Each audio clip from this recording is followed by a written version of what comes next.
गोरी बहन की शादी। विद्या बेटी, ये ले, ये साड़ी पहनकर तैयार हो जा। ये बादामी रंग तेरे गोरे रंग पे खूब खिलेगा। और हाँ, अच्छे से मेकअप करना ताकि लड़के वाले तुझे देखें तो देखते ही रह जाए। ठीक है मेरी प्यारी माँ। तभी बाहर से कांच टूटने की आवाज आती है। मालती गुस्से में बौखलाकर बाहर आती है जहाँ कंचन पोछा लगा रही थी। मालती को देखते ही कंचन सहम सी गई। क्यों री काली करमजली, आज मेरी बेटी के लिए कितना बड़ा दिन है। तूने जानबूझकर इस शुभ घड़ी में कांच तोड़ दिया। नहीं माँ, मैं तो पोछा लगा रही थी, गलती से गुलदस्ता गिर गया। कहते हुए कंचन कपकपाई जा रही थी क्योंकि उस दिन बड़ी ठंड थी। क्यों री, हाथों में जान नहीं है क्या? खाने को तो 10-10 रोटी एक बार में खा जाती है। अच्छे से पोछा लगा, फर्श एकदम चमकना चाहिए।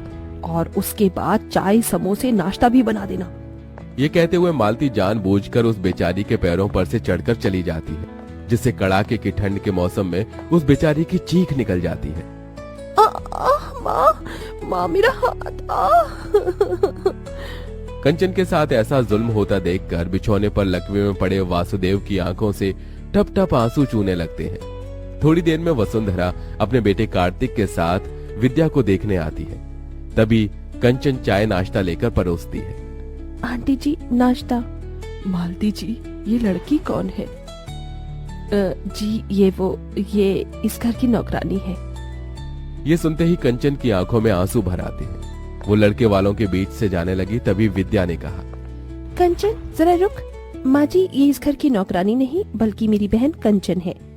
विद्या के शब्दों में कंचन के लिए एक बड़ा मान था। बड़ा प्यार है दोनों बहनों के बीच। बहन, मुझे मेरे कार्तिक के लिए आपकी विद्या पसंद है।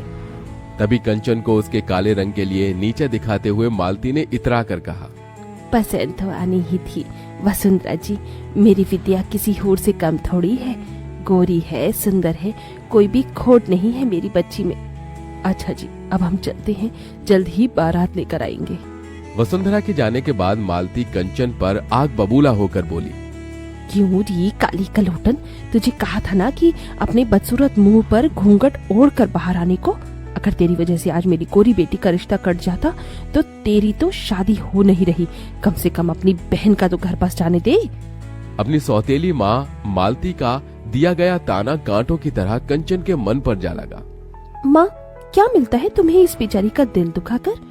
तू चुप कर विद्या, भूल मत, ये तेरी सौतेली बहन है। ये कभी तेरी खुशियाँ नहीं चाहेगी बल्कि तेरा बुरा चाहेगी। एक दिन तू बड़ा पछताएगी विद्या। ये कहकर मालती वहाँ से चली गई और कंचन फूट फूट कर रो पड़ी। विद्या, क्या मैं इतनी बुरी हूँ कि अपनी बहन की शादी तोड़वा दूंगी? विद्या ने कंचन के आंसू पोंछे और डबडबाई आंखों से उसे देखकर कहा, मेरी बहन, माँ ने सिर्फ तेरा ऊपरी रंग देखा, आज तक तेरा प्यार भरा मन देखा ही नहीं। मगर तुम्हारी ये बहन है ना? भले ही विद्या और कंचन सौतेली बहन थी, मगर दोनों के बीच सगी बहनों से बढ़कर प्यार था। हालांकि विद्या गोरी सुंदर थी और कंचन काली, मगर उसके बाल उतने ही लंबे काले। वसुदेव ने अपनी पहली पत्नी सुलोचना के मरने के बाद मालती से दूसरी शादी की। हालांकि दोनों का ये पुनर्विवाह था। मालती अपनी बेटी विद्या को साथ लेकर आई। विद्या ने तो कंचन को अपनी बहन मान लिया था, मगर मालती कंचन के काले रंग की वजह से उसे बेटी न ही मान सकी और न ही अपना सकी। यह भेदभाव वसुदेव से देखा नहीं गया और वो सदमे में चले गई। हालांकि मालती ने कंचन को गरीब घर में ब्याहने के लिए बहुत से ऐसे रिश्ते देखे, मगर उसके काले रंग के चलते वो भी रिश्ते वाले उसे ठुकरा गए, क्योंकि कहते हैं ना, नियति का तय हुआ कोई नहीं टाल सका। जिसके बाद विद्या की शादी अमीर घर में तय हो गई और गुजरते दिन के साथ शादी की रस्में अब शुरू हो गई। विद्या बेटी, देख, मैंने तेरे हल्दी और मेहंदी के लिए 2 लहंगे बनवाए हैं। सुंदर है? हाँ माँ, बहुत सुंदर है। पर माँ, कंचन के लिए लहंगा? कंचन का नाम सुनते ही मालती चिढ़ गई। अरे शादी तेरी है, उसकी थोड़ी होने वाली है। दुल्हन तू है और कंचन मेरी बहन। अरे देख, इस पीले वाले लहंगे में कितने अच्छे बेल बूटे हैं और ये हरा वाला लहंगा मेहंदी के टाइम पर पहनना है। तेरी माँ ने कैमरे वाले को भी बुलाया है और तू चिंता मत कर, उसे भी दे दूंगी मैं कपड़ा। थैंक यू माँ।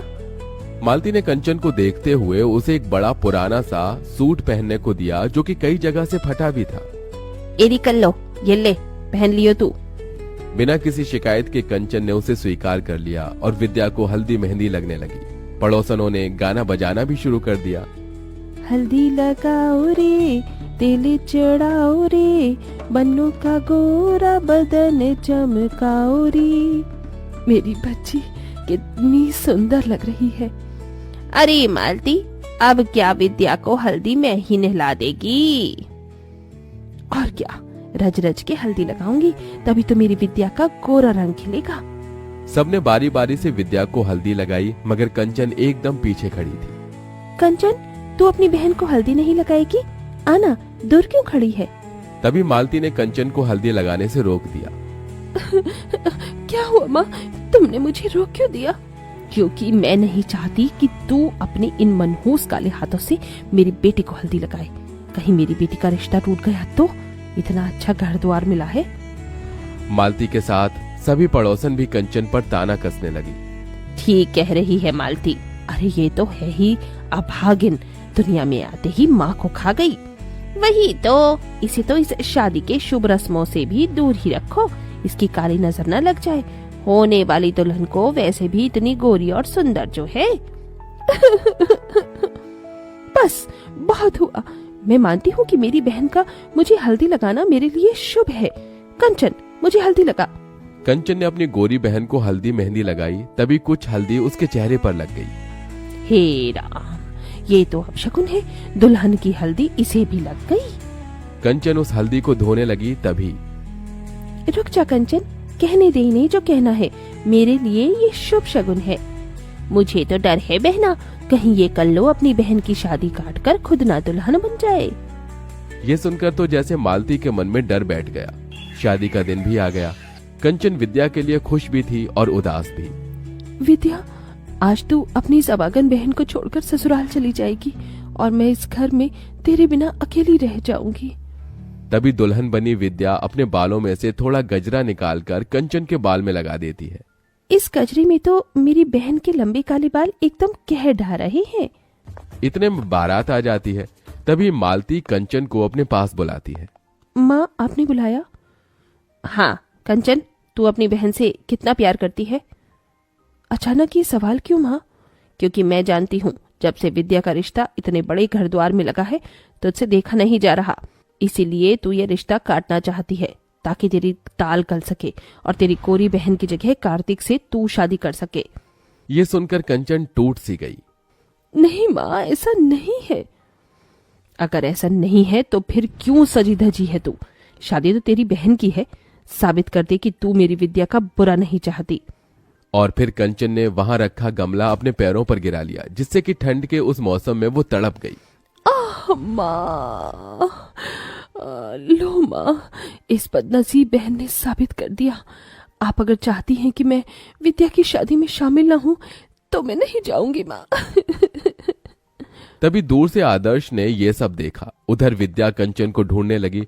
आदर्श ने उसे सारी बात बता दी, साथ ही अपना फैसला सुनाया। वसुंधरा मामी, मैं कंचन का हाथ थामना चाहता हूँ, उससे शादी करना चाहता हूँ। ये सुनकर विद्या कंचन के लिए बहुत खुश हुई। देखा माँ, जिसकी जोड़ी जब लगनी होती है ऊपर वाला उसे मिला ही देता है। देखो, मेरी बहन का खुशियों भरा भाग्य उसके सामने खड़ा है। मालती के मन में पछतावे का गुबार भरा था, जो आंसू बनकर बहने लगा।